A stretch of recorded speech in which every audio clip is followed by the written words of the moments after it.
guys, this is Marian again. I made my first YouTube video last Friday on relationships and questions that you guys wanted me to answer via YouTube, and I got a lot of nice feedback from you guys, so thank you for that.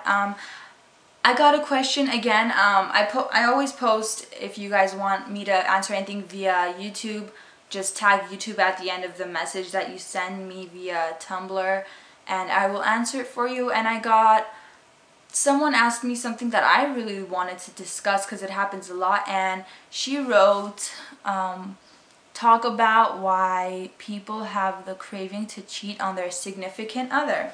And I thought that was a really good topic to talk about, because a lot of the questions that I answer is about someone cheating on someone else and all of that stuff. So without further ado, I will begin. The first one would be because of friends and boosting their ego. Friends, a lot of times, I see it with guys more, but I'm sure it happens with girls too.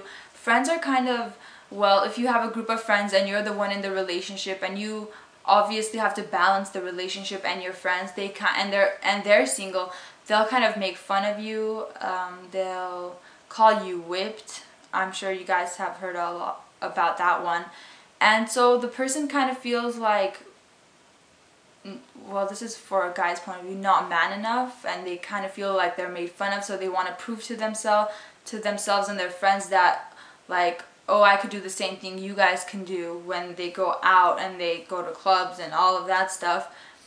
And they kind of cheat because they want to boost their ego, because their friends kind of put them down, or someone puts them down, or they make fun of the fact that they're whipped and all of that stuff. I've seen this happen a lot, and I don't think those are good friends at all, because, I mean, if it were me, I would never condone my friend and push my friend to cheat on their significant other. But another reason is the thrill. People like knowing that they can get away with it. People like the new and exciting relationship. They just enjoy that new feeling again, because oftentimes people who cheat have been in a relationship for 6 months to 3 years to more or less, but let's just say it's called the honeymoon stage, I think, when you first get into a relationship and it's all fun and exciting. That kind of fades away, so people want that feeling again, so they want that thrill, so they go after it. Another reason, what goes for both guys and girls too, is appreciation. This has happened to me. I'm sure it's happened to a lot of you. You'll do everything for the guy or the girl, and you just feel unappreciated. They never say thank you. They don't really care or show that they're thankful. So you kind of space out from the relationship and maybe lead to cheating on them. Arguing is, I think, a lot of people do cheat because of the arguing, whether it's for financial situations or any of that. Sorry, I keep looking down at my paper.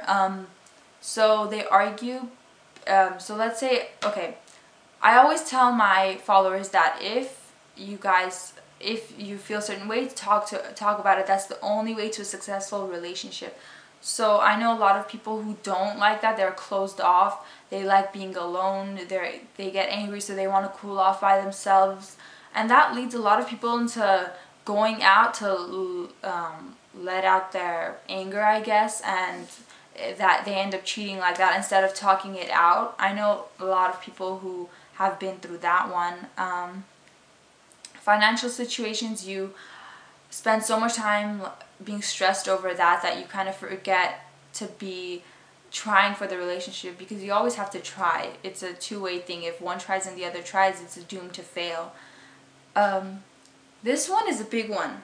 If you have let your significant other, whether it's a guy or girl, cheat on you in the past, they're more likely to do it again. This is the most, I think, obvious one, yet so many people forgive their significant others so easily. If it were me, I 90% don't think that I would forgive the person, just because I know that they did. I feel like if you love the person enough then you wouldn't cheat on them, because you know you have this big risk of losing them. So people who cheat, they know about the risks and they do it anyway.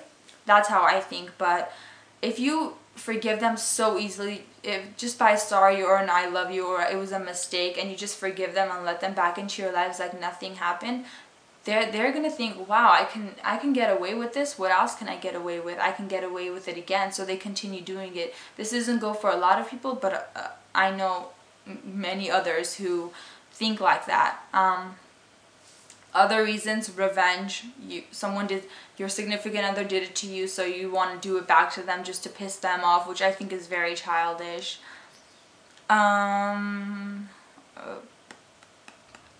The most obvious reason, you're out of love.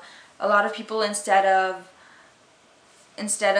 letting go of their past relationship to go onto another relationship, whether they're seeing someone else on the side or it's just for fun, instead of letting go, they keep that person to the side that they've been with, and they go off and they meet new people, and that's kind of called keeping the person on a leash. And I've seen it happen a lot. It's happened to me, and I don't think it's okay. If you don't love the person anymore, then I think break up with them before you go out, because better to break up with them than to have them find out that you cheated on them. A lot of people do this because they think, okay, if it doesn't work out with the new person, then I can always go back to the old person. And it's kind of their way of having best of both worlds at the same time. I think that's pretty much it. That's one of the main reasons that people cheat on each other. I don't think it's right, but people do it, so watch out for those signs. And yeah, if you guys have any more questions that you guys would like me to answer, I'm gonna do a video next Friday. But thank you guys for watching. I love you all.